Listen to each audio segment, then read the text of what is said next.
आधी तर मी माझं नाव सांगतो, निखिल सातोरकर माझं नाव, मी महादेवघरी राहतो अमरावतीला. इथं सुविधा म्हणजे सुविधा काहीच नाही आहे. पेशंट स्वतः न्यायला लागते, स्वतः हे करावं लागते. कर्मचारी माणसांतर ते स्वतः आमच्या आमच्यासोबत बोलत आहे. सर्व गोष्टी इथं हे चालू आहे. पेशंट माझा पडलेला आहे इथं माहिती काही सुविधा नाही आहे. एक पेशंट तर तिकडे दुसऱ्या याच्यात पडलेला आहे. माझ्या कामावरचे मजूर आहे ते मजूर पडलेले आहे, त्याच्या काही सुविधाच नाही, काही त्यांना फॅसिलिटी भेटत नाही आहे, काही नाही भेटत आहे. ते डॉक्टरसोबत बोललो, डॉक्टर वेगळे उत्तर देते. त्या कर्मचाऱ्यासोबत बोललो, तिथे डायरेक्ट हाकलून द्यायचा प्रयत्न करते. जसे काही कुत्रे आहे का आम्ही, माणसं आहे ना.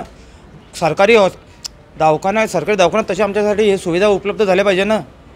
सरकारी कशाला म्हणता मग? हे स्वतःच्या खांद्यावर म्हणजे कर्मचारीच नाही तिथं, कोणी उचलायला तर काय स्वतःचं अन्न आहे ना पेशंट इथं. आता तुमच्या समोरची गोष्ट आहे, सर्व तुम्हाला व्हिडिओ दाखवू शकतो, मी सर्व गोष्टी करू शकतो.